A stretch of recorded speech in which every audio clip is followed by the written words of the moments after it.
আমার কথা শুনবার জন্য আপনাদের সবাইকে স্বাগত জানাই। বাংলাদেশে এখন বহুল আলোচিত শব্দ হচ্ছে সংস্কার।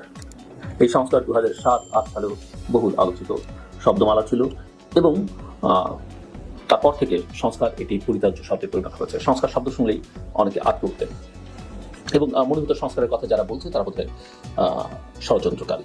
গত 15 বছর ধরে বা তারও আগ থেকেই বলা যেতে পারে বাংলাদেশ আওয়ামী লীগ বা পতিত স্বৈর শাসকের অনুসারীরা যেভাবে মুক্তিযুদ্ধের চেতনা করেছেন, প্রকৃতপক্ষে তারা মুক্তিযুদ্ধের চেতনাকে ধ্বংসই করেছেন।